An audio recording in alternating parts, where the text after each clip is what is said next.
Well, hey there, everybody. Welcome to another edition of Cambridge Inside Out. Sorry I missed the last one, but I just needed to go walking. Um, anyway, so today is March 17th, 2026, also known as St. Patrick's Day. So happy St. Patrick's Day for those of you that matters. I just want to remind everybody it's St. Patrick's Day is not named for Patrick Barrett, even though he's a pretty decent guy, I think. I guess they're all trying to drive snakes out of somewhere. So anyway, so a few things to talk about today. The I'm not quite sure 100% where to start, but I think maybe where I would start first off is just to mention the passing of a good friend and a decent fellow, namely Joseph Sater. I think maybe if I can sort of call up when I first heard about this was in a actually in a Boston Globe article, and let me just see if I can just sort of take you over there for a moment here. Um, Here we go. So Joseph and Nabil Seder have been the proprietors of the Middle East really going back and I think until the early 1970s, but I certainly got to know Joseph probably more in the 1990s. But I have to say that the entire Seder family, which is a pretty big family, and they kind of live locally for the most part. Though Joseph had actually retired down to Florida when he unfortunately passed away recently in early March.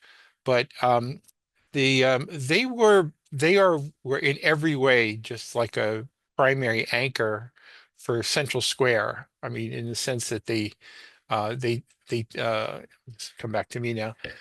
They took care of people whenever there was like in the holidays, they would host parties and invite really the most in wildly diverse crowd of people, from people who you would sort of think were just sort of living off the street to people who were running businesses to city managers, elected officials, you name it. And I always enjoyed going to these gatherings. And whenever the Middle East would host anything, they provided some of the best food buffets ever imaginable. So I'm assuming that the traditions of the Middle East will continue even without Joseph. But I have to say that many of us were incredibly saddened when we heard about his untimely passing. Really, really a jewel of a human being, and always the life of the party, really. So anyway, sort of move on a little bit from there. Um, so let me just mention just a few things that are happening around town before getting into some of the usual stuff around, having to do with, the uh, what goes on up at City Hall and in and around City Hall. One thing I'm going to mention here, and I'm going to again, pardon me if I seem like I'm bouncing around here a little bit here, but one of the things that I do, some of you may or may not know this, is that I'm the webmaster publisher of the newsletter for the Middlesex Canal Association, and when we have I think we have a cycle of 5 different walks that we do up and down the length, the remnants of the old Middlesex Canal, which really existed from the late 1700s to about 1851. But there's still some water-filled sections. So I'm actually leading one section a walk along one section where we're going to meet up, actually going to meet up at the Crown Plaza Hotel over where Route 38 meets Route 128, or better known as I-95 for some of you folks here. But anyway, if somebody wants to go explore 2 sections of the Middlesex Canal this coming Sunday, March 22nd, starting at 1:30, come and join us. You're more than welcome.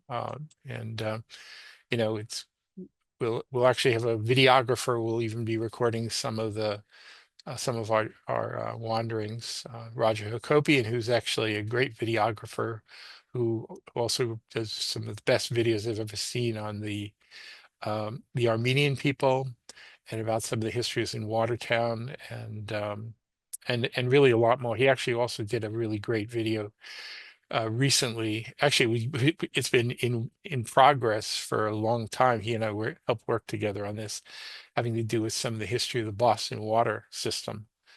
Um, but we did a lot of sort of, field trips to, just do some of those recordings. So anyway, so if you're interested, that's this Sunday. More than happy to have you.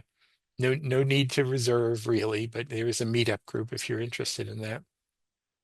Another little piece of news, which has sort of been long in coming, I suppose, is I haven't seen it yet, except from a distance. But the Riverview condominiums, which was in danger of collapse, which caused the closure of Mount Auburn Street, and the city basically having to partner up with the condominium association, who were not apparently financially able to make things happen in an emergency.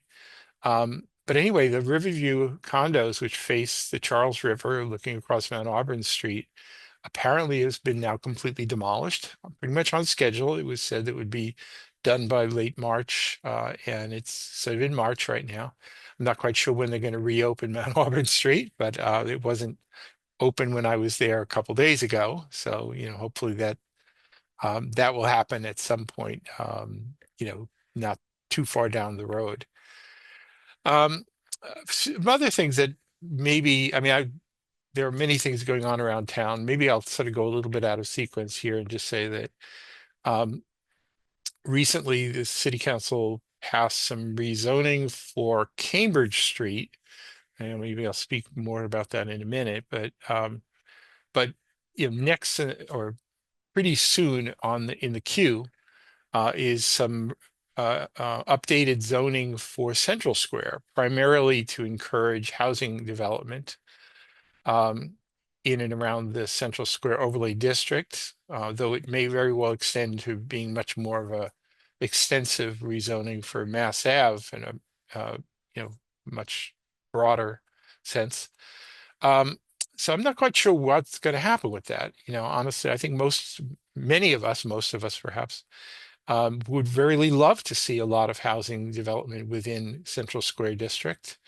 There's a lot of debate about it, different points of view about it. There are some who seem to, I think, naively believe that the only housing that should be built in and around Central Square should be so-called 100% affordable housing, which is really, to me, is just different for forms of public housing or government housing, or mixed use inclusionary housing, which should be, with a very high percentage of affordable units.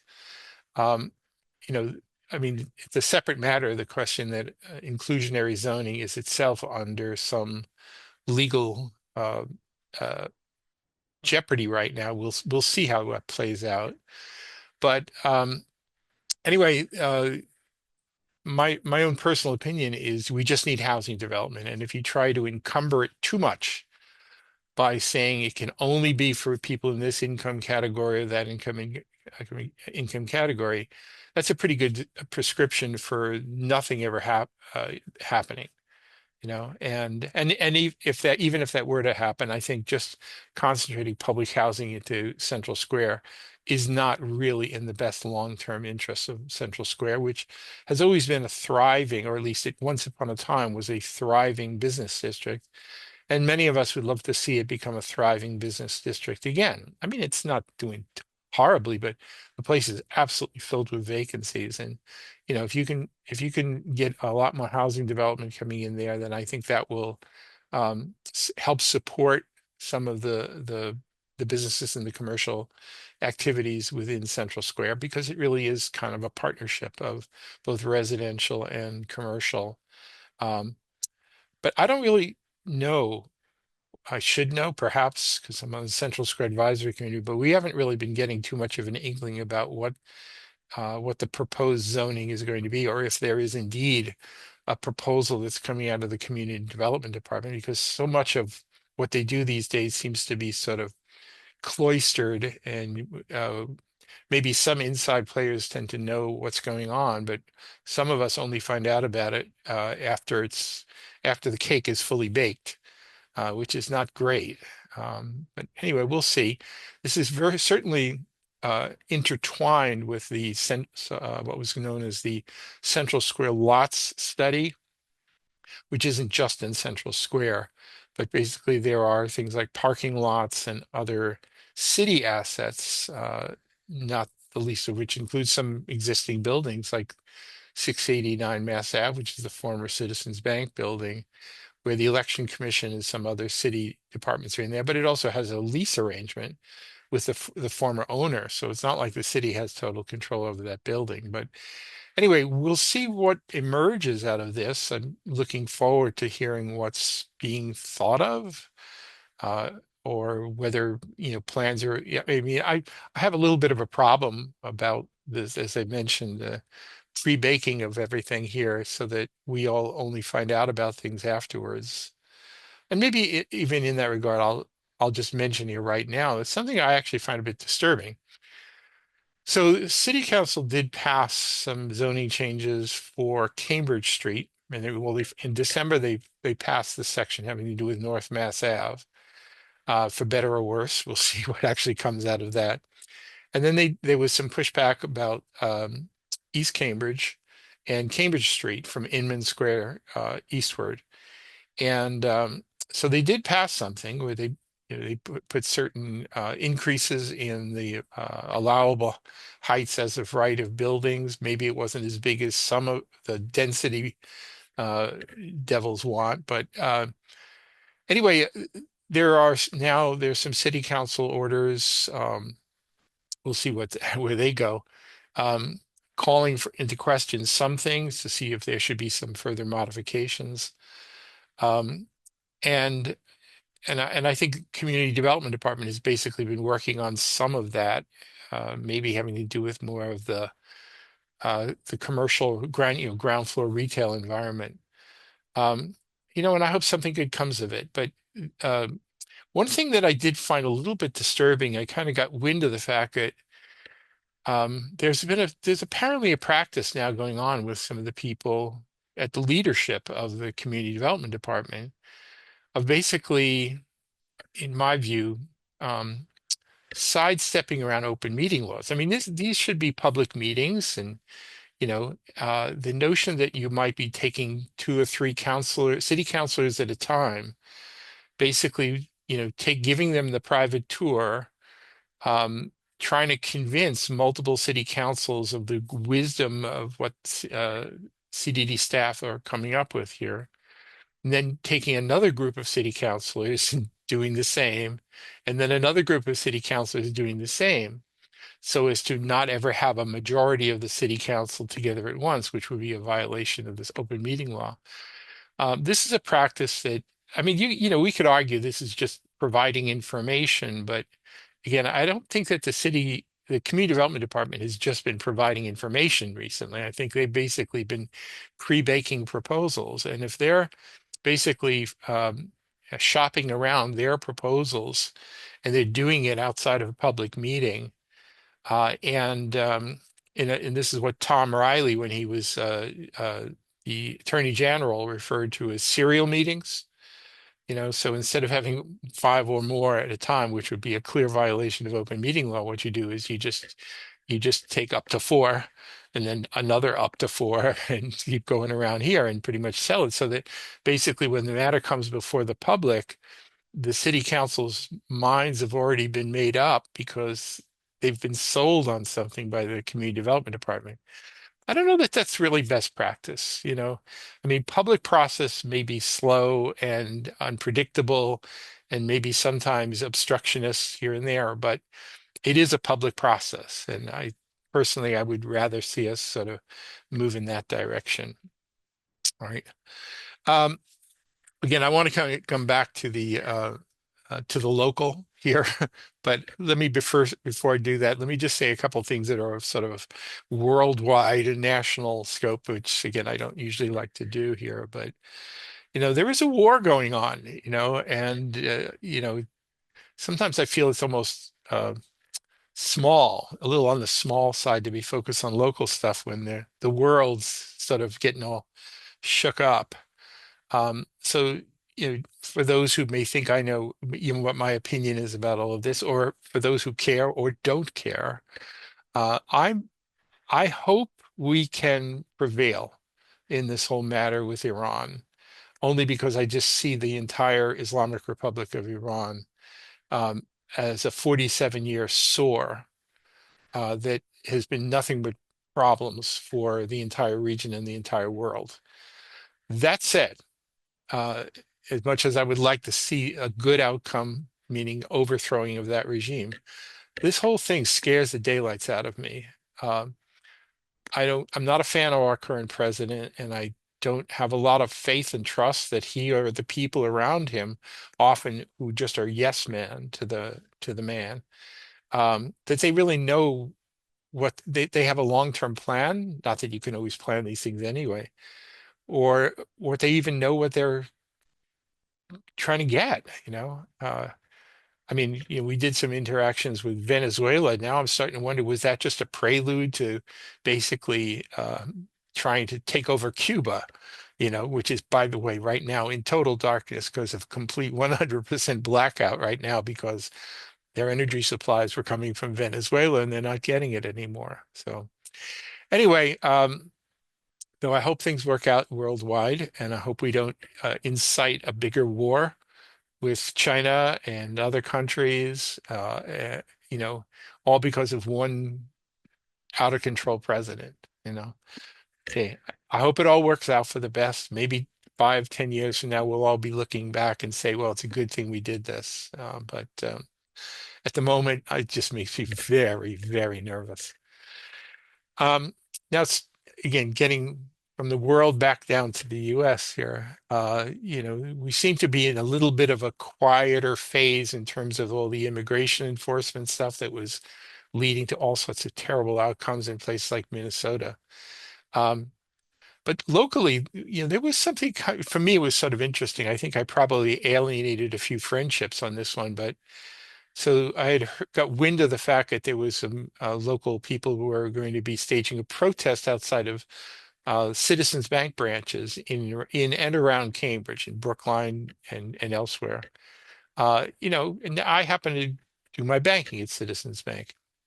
So I happened to wander by there, got into a bit of a heated discussion with some of the rather zealous people there who are absolutely convinced that Citizens Bank is the bad guy in all of this because apparently they are holding a loan for some party that builds and funds private prisons. At least that's the gist of what I've heard about this. So, and I was saying like, well, sometimes a bank is just a bank, and they do business with whoever comes before them. And I don't necessarily want to have a world where everyone who comes before the bank, or even whether small parties, individual homeowners, or large corporations, that they have to basically go put through the nth degree to make sure that their politics are all clean and pure. I don't really want litmus tests like that for ordinary things like banking or many other things for that matter. Um, but I did get a little curious about it. So when I had a meeting with my own banker, and yes, it's an investment banker, so the guy who advises me, I brought it up in conversation just to ask what this was really all about. And I was rather intrigued by what I learned, which is something I don't think some of the people who are in the protests, who are all well-meaning people, by the way, including some of them, I knew more than half of them, and some of them are personal friends. But apparently what happened is that Citizens Bank acquired the assets of a company. I believe the company was called Investors Bancorp about now almost 4 years ago. And you when you acquire a bank and you basically absorb it into your own, you don't necessarily know every mortgage that they've extended anywhere. In fact, I think that there are certain privacy rules where you can't know in advance. So here's the real truth, at least as was explained to me, is that yeah, Citizens Bank acquired another bank, and that other bank was the one who had extended the loans to this company that was apparently building private businesses. Now, again, what the protesters probably also don't know is that maybe in response to some of the protesters, maybe Citizens Bank actually communicated with the mortgagee. I guess it's the mortgagee, the company with whom that loan exists, and asked if they would reconsider, could they refinance it with someplace else? Because I don't think Citizens really needs the grief from all of this here. But this is a contract. A mortgage is a contract, and when Citizens Bank acquires the assets and obligations of another bank, they own the paper. It's theirs. It's a contract. Citizens Bank can't just end a mortgage any more than they could just decide to foreclose on my house if I had a mortgage, which I don't, but just because they didn't like me. So there has to be a legal, has to be a reason or an agreement to do that. Apparently, and again, I don't know the protesters know this, some of whom, by the way, were arrested in places like Brookline for harassing people who were just going on to do some of their banking. What they may not know is so that the person who has this mortgage, when asked, could you refinance it? They said, no, no, a contract is a contract. We have absolutely no intention of doing so. Citizens couldn't abrogate that agreement if they wanted to. They just can't. So I sort of hope some of the people, again, well-meaning all, I just hope that they would educate themselves a little bit about some of this stuff here. And again, go on, do the protests, do all you want here, but educate yourself. It wouldn't hurt. So, all right. So let's bring it back down to the local again, which is really where I'm a lot more comfortable, quite honestly. Um, so so this is Tuesday, March 17th. So March 16th was this Cambridge City Council meeting. It's a sort of an interesting paradox. I looked at it and I said, and I wrote it up and I sort of said, well, it's a really short agenda. But my experience has been that when you have a short agenda, that doesn't necessarily translate into a short meeting. Sometimes because, you know, what what will happen is one or two city councilors will say, well, this is a great opportunity for me to wax philosophical and go on and on and on about this, that, or the other thing. So, again, short agenda does not always translate into short meeting, but delightfully, last night, and I did go to the meeting. It was quite short. It was, I think Mark McGovern seemed to think it was like a record short meeting, but I vaguely recall there was at least one meeting years ago where Tim Toomey exercised his charter right on the entire agenda. And I believe that meeting was over almost as soon as it started. So, whether this was the shortest meeting or not. But anyway, the meeting officially starts at 5:30. It almost never does start officially at 5:30, but it was over by 6:11 p.m. So it was really less than a 40, like probably more like a 40 minutes or less meeting, which was pretty good. And that includes the public comment, by the way. So I figured that's good. I didn't really feel like staying there last night anyway. So now I did not go to the meeting the week before, which was March 9th, or if I did, I may have just dropped by quickly, picked up some materials and moved on. But there was some very crunchy stuff happening at that meeting. I think maybe what I'll do is I'll move around a little bit here well, let me just sort of speak to it right now first off, and just say that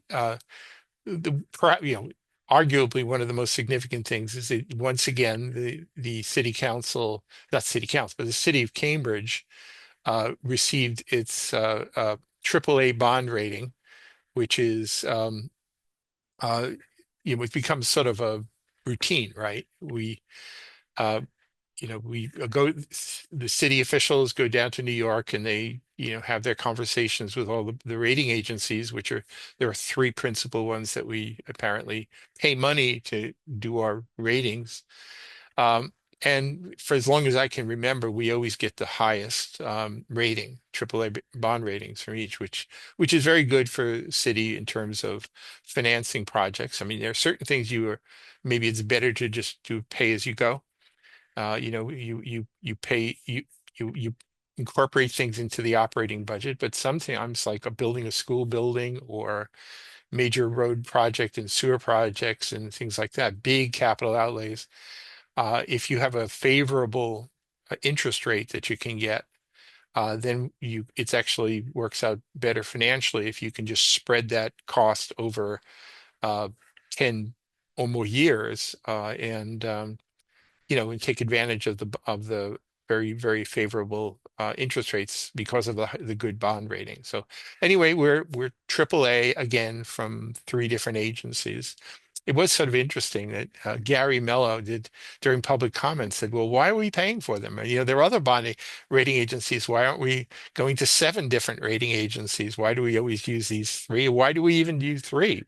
What wouldn't one be good enough? And I don't know, maybe it would be. It was I found it to be an interesting question. I had never actually thought about it that way, but thought, you could make a case. Maybe we don't really need to do that.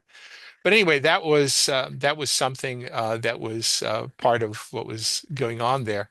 Um, and I think maybe what I'll do is I'm just going to just switch over here just to help remind myself of some of the items that were on the agenda of that meeting here. There was a uh, every year, because of Cambridge has a surveillance ordinance, they have to issue a surveillance report. Which is I find it's interesting on the one hand, but also kind of ridiculous on the other hand.